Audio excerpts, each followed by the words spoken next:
parti. Ok, bon alors bonjour à tous. Alors c'est vrai qu'on n'est pas très nombreux, pourtant je crois que le Seigneur a toujours quelque chose à nous dire.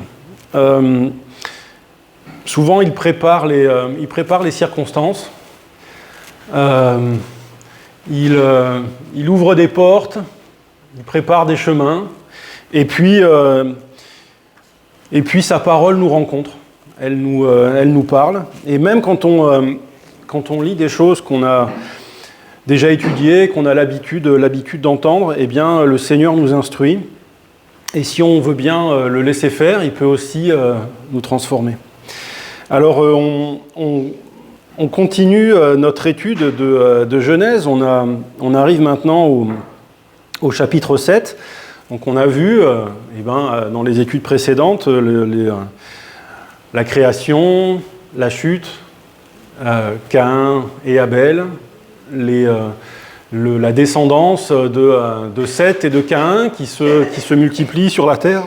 Et puis, donc dimanche dernier, c'est Luc qui a commencé avec l'histoire de Noé et qui a terminé sa prédication sur le verset qui précède ce qu'on va commencer à lire aujourd'hui et qui est le moment où Dieu va fermer la porte de l'arche et donc séparer finalement ceux qui vont vivre de ceux qui vont mourir. Cette histoire de Noé, c'est un moment de transition en fait dans l'histoire du salut, dans l'histoire de la relation de Dieu avec les hommes, parce que c'est la première fois que Dieu va se manifester comme un Dieu du jugement, comme un Dieu qui va condamner le mal et qui va séparer ceux qui vont vivre de ceux qui vont mourir. Et donc là, on va lire le déluge en lui-même. Et c'est vrai que c'est une histoire qui est terrible, parce que ça nous parle quand même d'une destruction totale de l'humanité.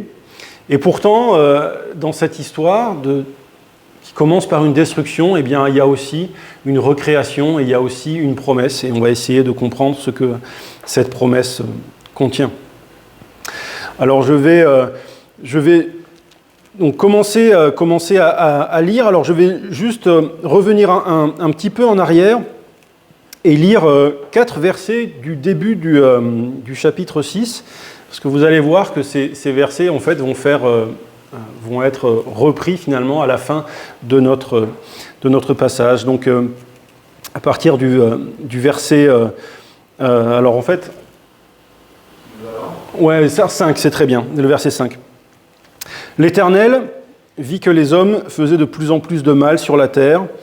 À longueur de journée, leur cœur ne concevait que le mal.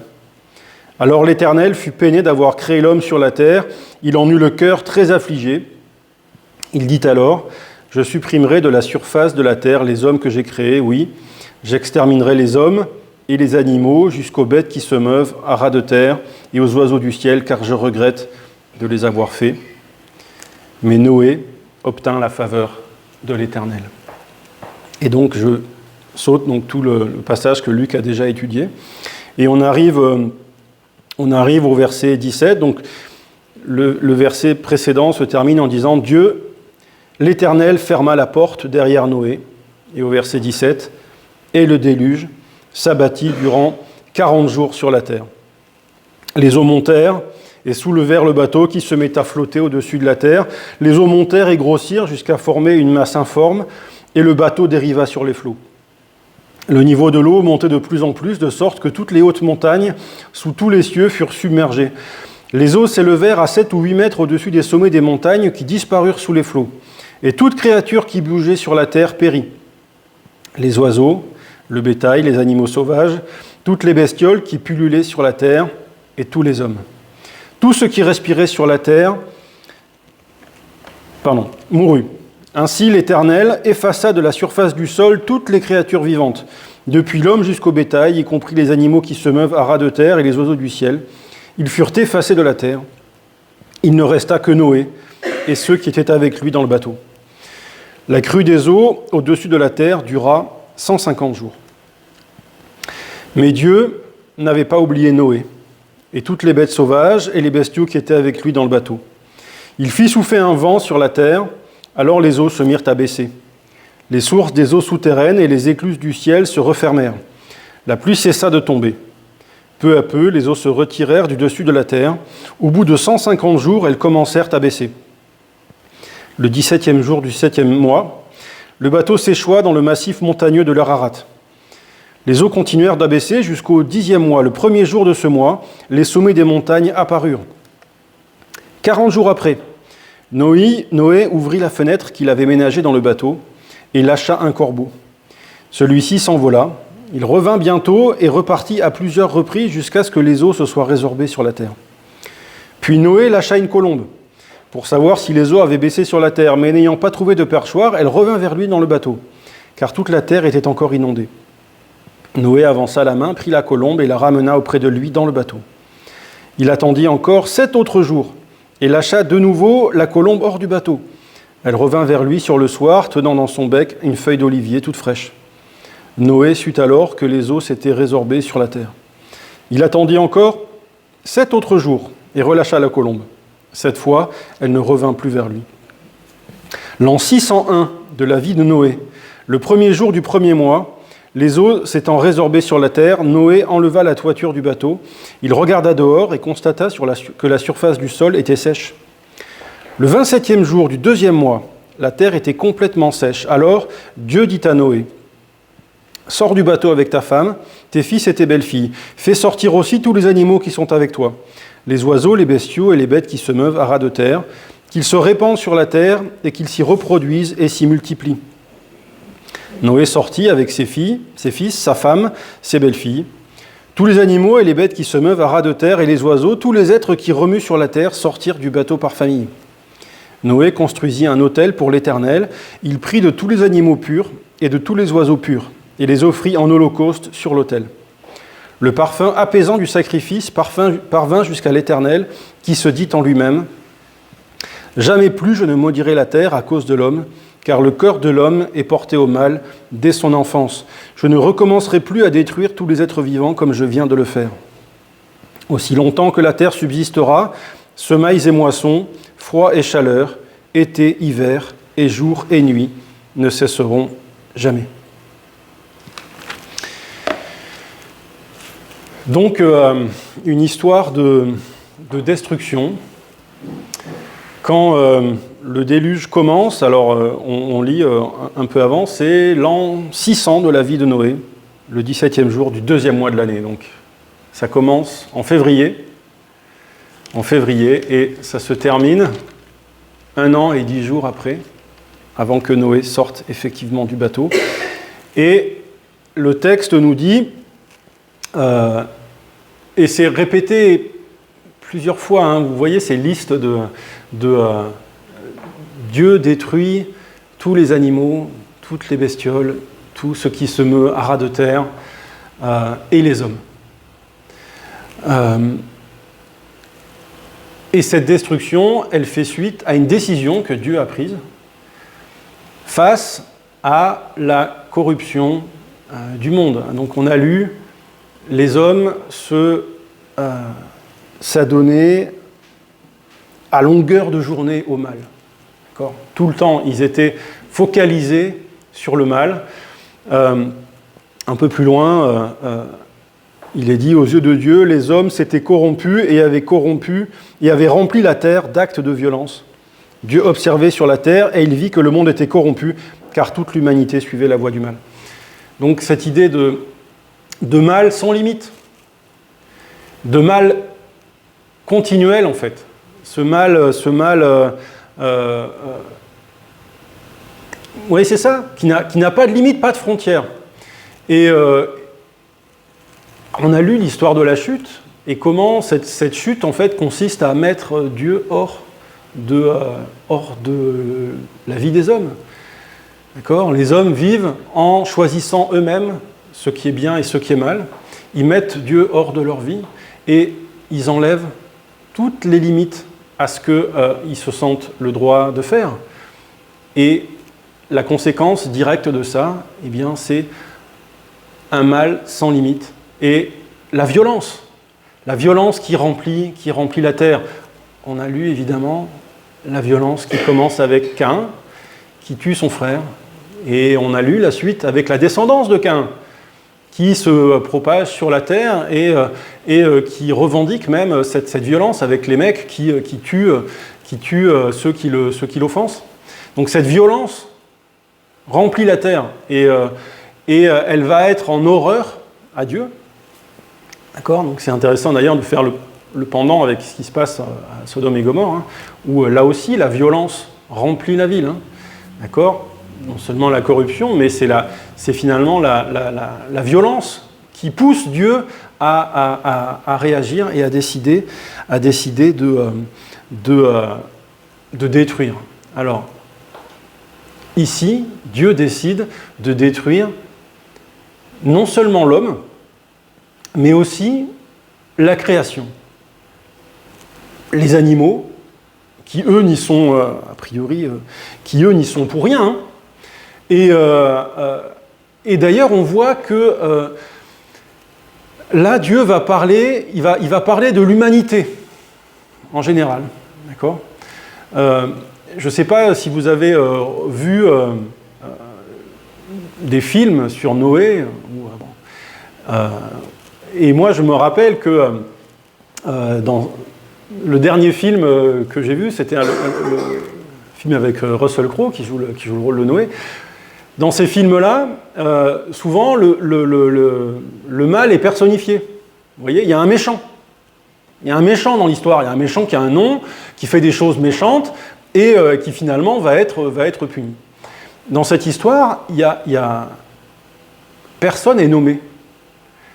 Vous voyez, dans une des séries que je regardais, on voit deux anges en fait qui sont en train de regarder Noé en train de construire le bateau et ils disent ah oui ben là Dieu va détruire tout le monde. Et il y en a un qui dit ah bon mais alors les femmes et les enfants aussi tout ça en se disant bon mais quand même eux ils sont pour rien.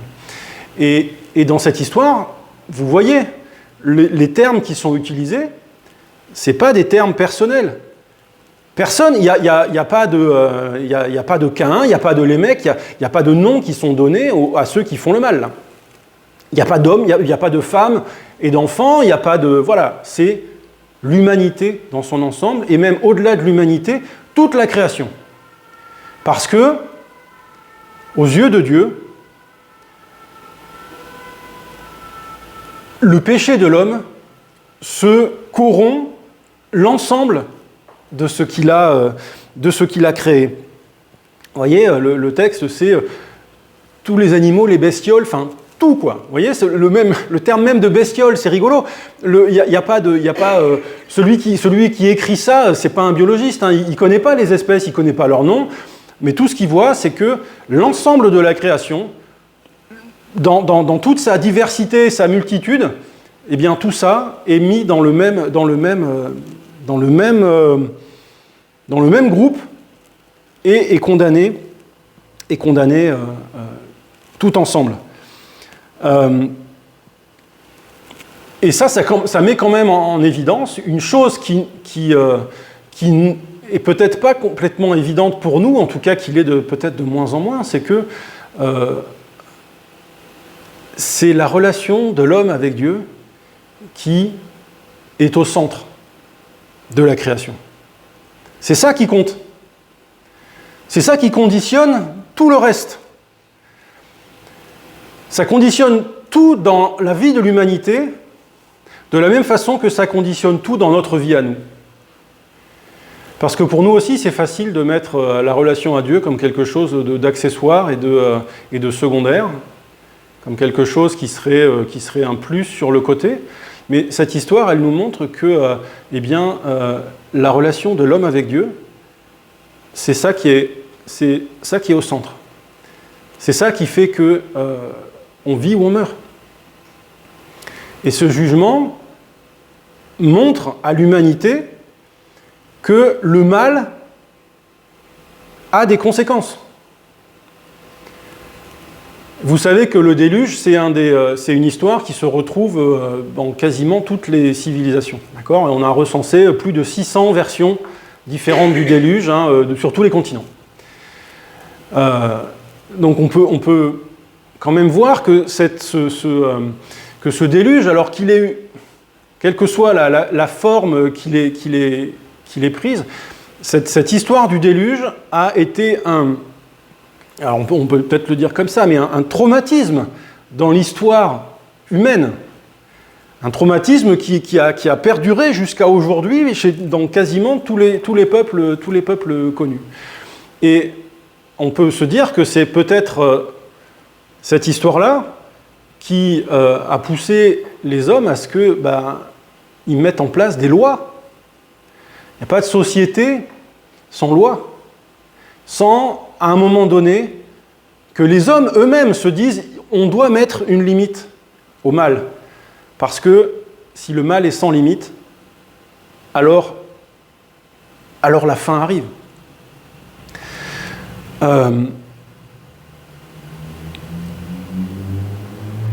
Donc une destruction de l'humanité tout entière, donc qui place la responsabilité de l'homme au centre de ce qui s'est passé. Et on arrive donc à l'arche. D'accord ? Donc on a vu la semaine dernière à quoi elle ressemblait. Donc un bateau, 150 mètres de long, une quinzaine de mètres de haut. Et il y a peut-être une chose qui vous a marqué, on en parle dans ce qu'on a lu ce matin. Donc ce grand bateau, d'accord ? Et vous avez peut-être compté le nombre de fenêtres. Une fenêtre. Et juste avant, ils expliquent que la fenêtre, elle fait 50 cm de côté. D'accord ? Bon. Et ça dure 1 an. OK ? Alors, quand on s'imagine cette arche, cette idée, d'accord, qui a une fenêtre et qui n'est pas ouverte tout le temps. Hein. Vous voyez que Noé l'ouvre qu'à certains moments. D'accord ? Il tend le bras pour récupérer l'oiseau, etc. Ça veut dire quoi ? Ça veut dire que pendant 1 an, ils ont vécu dans le noir. Vous vous rendez compte de ça ? 1 an dans un bateau, dans le noir. Ok ? Alors on a souvent, cette arche, moi je me suis demandé, qu'est-ce qu'elle pouvait bien représenter ? Alors, donc ok, c'est un bateau qui sauve de la mort. Alors on la compare souvent au baptême, d'accord ? Parce que c'est vrai, c'est un passage. C'est un passage de quelque chose d'ancien à quelque chose de nouveau, à travers de l'eau. Donc bien sûr, il y a cette image du baptême qui revient. Bon, personnellement, en lisant ce récit, moi, ça m'a plutôt fait penser alors c'est un peu la même chose, mais à la nouvelle naissance. Parce que entre le moment où ils rentrent dans le bateau et le moment où ils enlèvent le toit, ça dure 10 mois. Vous voyez ? Pour moi, ça fait un peu référence à une naissance, vous voyez ? C'est cette idée d'être enfermé dans un bateau tout noir. On peut penser, alors c'est un peu freudien peut-être maintenant, mais en tout cas un utérus. Hein. Ils sont enfermés dans une bulle, avec rien à l'extérieur, avec tellement peu de contact, et ils attendent. Et ce qui est impressionnant, c'est que, alors, d'une part, vous avez remarqué l'accent qui est mis sur la chronologie. Vous voyez ? Telle date, il se passe ça. Ensuite, tant de jours, il se passe ça. Après, Noé fait ça, il attend 7 jours. Ça. Vous voyez cette chronologie ? Pourquoi autant de détails sur les jours comme ça ? Vous voyez, cette progression, on dirait un journal de bord. Quand j'ai lu ça, je me suis dit, tiens, on dirait comme un capitaine qui note le premier jour du voyage, il s'est passé ça. Ensuite, voilà, et donc il décrit comme ça. D'accord ? La progression, étape par étape, de tout ce qui s'est passé pendant ce temps où ils sont dans le noir et ils attendent. Alors on met souvent en avant la foi de Noé qui a construit l'arche. D'accord ? Au milieu d'une population qui probablement se moquait de lui, etc. Et donc il obéit à Dieu et il construit l'arche. Moi j'avoue que ce passage où on le voit, qui attend. Donc vous voyez, dans le récit, au 7e mois, le bateau s'arrête, s'échoue en fait sur le mont Ararat. Ok ? Ça va durer 6 mois de plus avant qu'il sorte. Je me suis dit, mais si ça avait été moi, mais j'aurais pas attendu 6 mois pour sortir. Ça fait 6 mois que je suis dans le noir, enfermé avec des animaux. Alors je ne sais pas si vous avez déjà été dans une étable. D'accord ? Moi, quand j'étais petit, j'aidais mon grand-père à sortir les bouses de vache de l'étable. D'accord ? Bon, pour moi, c'est pas forcément une odeur désagréable, ok ? Parce que j'associe ça à mon enfance, mais quand même. Quand même. Là, ça fait 6 mois dans un bateau rempli d'animaux. Alors, il n'y a pas de précision sur comment ça sentait dans l'arche. Mais quand même. Au bout de 6 mois, le bateau s'arrête au bord donc sur Ararat. Donc les montagnes commencent à apparaître, d'accord ? La terre arrive. Ils sortent pas. Ils sortent pas. C'est un truc de fou. Personnellement, dès que j'aurais pu trouver le moyen d'aller dehors, je serais allé dehors, hein, respirer un coup, sortir un peu, voir le soleil, quelque chose. Ils sortent pas. Noé va donc envoyer le corbeau, la colombe, etc. Pendant encore 4 mois, ils n'ouvrent pas la fenêtre. Ils restent dans le noir. Au bout de 10 mois, la colombe s'en va, revient pas, ils enlèvent le toit du bateau. D'accord ? Enfin, ils voient le soleil. Okay. Ils attendent encore 1 mois et demi avant que Dieu dise « Maintenant c'est bon, vous pouvez sortir. » Vous pouvez sortir. Quelle obéissance! D'accord ? Donc, toute cette histoire, alors, pourquoi il y a autant de détails ? Moi, la façon dont je le comprends, c'est parce que ça nous montre justement, oui, les étapes et la progression dans l'accomplissement de la volonté de Dieu et la foi et l'espérance que Noé place en son Dieu. C'est Dieu qui a fermé la porte, mais Noé, il attend que ce soit Dieu qui l'ouvre. Et c'est quoi la conséquence de ça ? C'est qu'il n'y a pas eu d'aller-retour. Ils ne sont pas sortis pour revenir. D'accord ? S'ils étaient sortis plus tôt, qu'est-ce qui se serait passé ? Ils seraient sortis, ils auraient vu de la boue partout, bon, ils auraient pris l'air, et puis qu'est-ce qu'ils auraient fait ? Ils seraient retournés. Puis s'ils ne pouvaient pas rester dehors, il y avait de l'eau partout. Bon. Donc ils seraient retournés. Puis ils seraient ressortis, ça a un peu séché, ils seraient allés un peu plus loin, ouais, mais toujours pas, donc retour. Ils auraient fait des allers-retours. Alors que là, la façon dont c'est raconté, il n'y a pas d'aller-retour. Ils attendent. Ils attendent jusqu'au moment où Dieu leur dise « Maintenant, c'est bon, vous sortez ». Et quand ils sortent comme une naissance. D'accord ? Pendant une naissance, on ne sort pas la main pour... et puis, non, on est. D'accord ? On passe d'un état ancien à un état nouveau. Il faut 9 mois pour que le corps d'un être humain se forme dans le ventre de sa mère et qu'il naisse. Et pour moi, ça ressemble beaucoup à ça, ce qui est raconté. Petit à petit, les choses se forment. Et au moment où Dieu l'a décidé, eh bien, l'humanité nouvelle sort et commence une nouvelle vie avec Dieu. Et donc cette histoire se termine par un sacrifice. D'accord ? Noé sort avec ses 3 fils, ses belles-filles. D'ailleurs, c'est intéressant de constater que Adam, 3 fils, sont nommés, hein, Abel, Caïn, Seth. Noé sort, et lui aussi a 3 fils,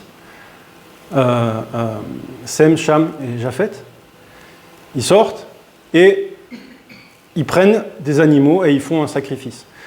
La première chose que je me suis dit, c'est un sacrifice, il n'y a pas eu assez de morts comme ça avant. D'accord ? Tous les animaux, les humains sont morts, c'est bon les morts, hein, ça va. Mais en fait, le texte nous dit, le sacrifice que Noé apporte, c'est un sacrifice qui plaît à Dieu. C'est un sacrifice qui plaît à Dieu. Parce que, contrairement aux morts précédentes, qui sont la conséquence de la violence que les hommes avaient laissé prospérer au milieu d'eux, ce sacrifice, il dit complètement autre chose. Parce que la nouvelle humanité qui sort de l'arche, elle commence en reconnaissant son péché. Ici, le sacrifice, c'est un holocauste. D'accord ? C'est un sacrifice où tout le sacrifice est brûlé. Il est donné complètement à Dieu. C'est un sacrifice de réparation. Un sacrifice qui exprime le fait que Noé, alors moi je le comprends comme ça, mais Noé, il reconnaît son propre péché. Et il apporte à Dieu cette demande, finalement, de réparation.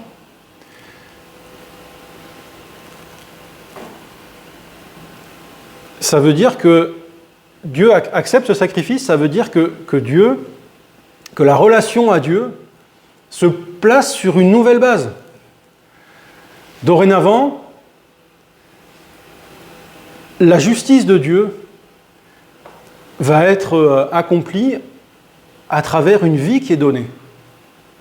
Le sacrifice, c'est ça, là, il s'agit de donner une vie à Dieu à la place de la sienne. Et Dieu accepte ce sacrifice. C'est une nouvelle façon de rentrer en relation avec lui. Et la conséquence de ça, c'est qu'il y a une promesse qui est faite. La promesse, c'est que plus jamais Dieu ne détruira sa création. C'est une promesse qui est formulée d'une façon un peu étonnante, parce qu'elle commence par dire, le cœur de l'homme est mauvais dès l'enfance. On avait commencé en lisant ce passage qui disait que l'homme était mauvais et le cœur de l'homme ne concevait que le mal. On termine et on arrive ici avec le cœur de l'homme est toujours mauvais. Le cœur de l'homme est toujours mauvais. Et pourtant, Dieu promet de ne plus détruire sa création. Alors, vous voyez, dans ces passages, en fait, Dieu est souvent on va dire, humanisé. Vous voyez, quand on a lu au début, l'Éternel fut peiné d'avoir créé l'homme, il en eut le cœur très affligé. Dans le verset qu'on a lu, donc le sacrifice apaisant parvint jusqu'à l'Éternel qui se dit en lui-même. Vous voyez, on présente Dieu comme étant, comme réagissant finalement comme un homme. Okay ? Donc la Bible fait ça, hein. Elle présente parfois Dieu réagissant avec des sentiments humains, et puis à d'autres moments, elle le place à un autre niveau et elle nous explique que Dieu, lui, ne change pas. D'accord ? Qu'il est le créateur du monde et du temps, et qu'il connaît toutes choses. Alors, c'est pas toujours évident d'arriver à faire coïncider les deux réalités, mais moi, la façon dont je comprends ça, c'est que c'est pas Dieu qui change dans cette histoire. C'est l'humanité qui change. Parce que Dieu se révèle de plus en plus. Et là, le rapport à l'humanité change, dans le sens que Dieu promet de ne plus faire porter finalement à la création le poids de la faute humaine, tant que la terre existera. Hein, vous remarquez là aussi ce temps que la terre existera, hein, ça souligne qu'un jour la terre n'existera plus. Donc c'est déjà une première annonce du fait qu'un jour Dieu recréera la terre à nouveau. Mais tant que cette terre existe, eh bien, elle ne sera pas détruite par Dieu. On vit un temps...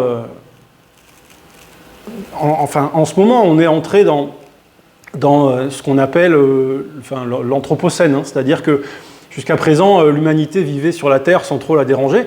Depuis 2 siècles, c'est fini. D'accord ? L'humanité, maintenant, elle est en train de changer le climat, elle est en train de détruire un nombre incroyable d'espèces qui étaient là jusqu'à présent. Enfin bref, on est entré dans un temps où,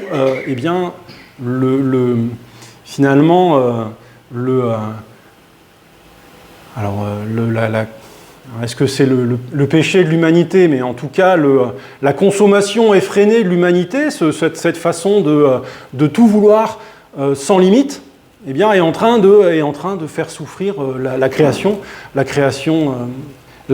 de Dieu. Pourtant,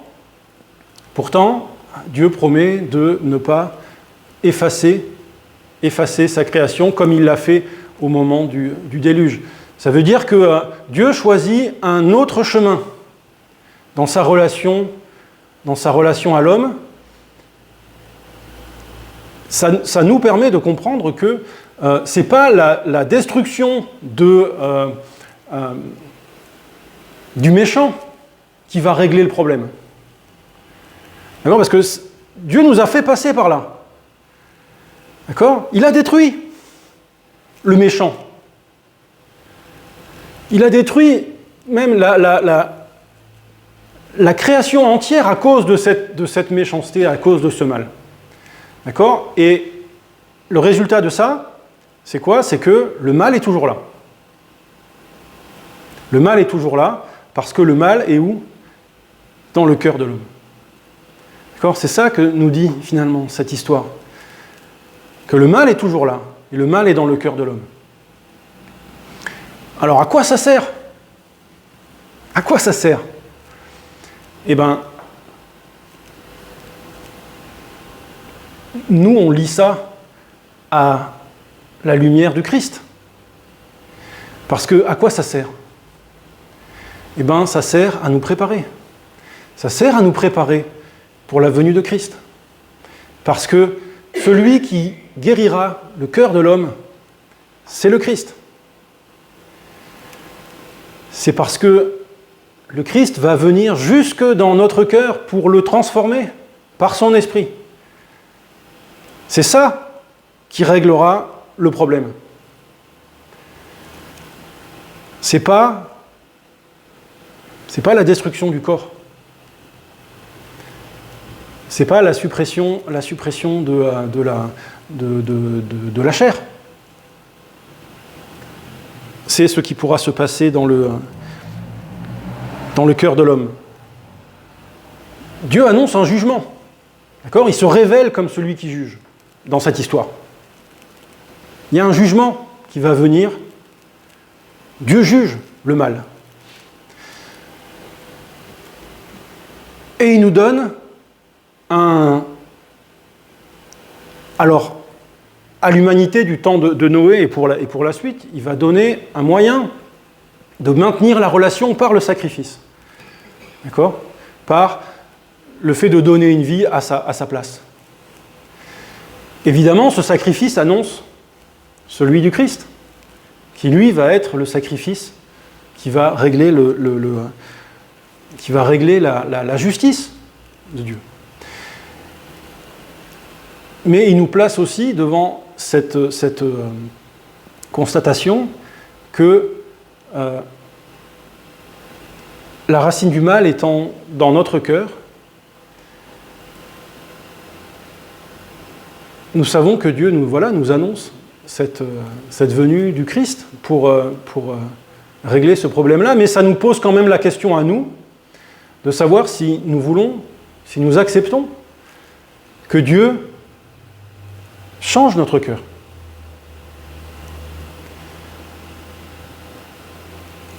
Toute cette histoire nous raconte les conséquences du mal.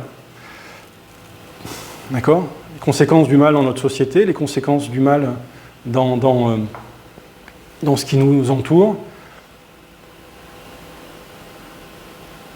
Dieu propose de changer nos cœurs. Il nous le révèle petit à petit. D'accord ? Dans la Bible, hein, on voit bien combien cette relation à Dieu devient de plus en plus intime, finalement, à partir de la chute, et comment, petit à petit, l'humanité se comprend davantage qui est Dieu, jusqu'à ce qu'il se révèle lui-même en Christ. Donc nous apprenons à connaître Dieu, mais est-ce que nous sommes prêts à le laisser changer nos cœurs ? En tout cas, pour moi, c'est cette question-là que nous pose l'histoire de Noé et l'histoire du déluge. Donc, je m'arrête là. Je vous propose de terminer en chantant donc ce chant qui nous dit « Change mon cœur, Seigneur ».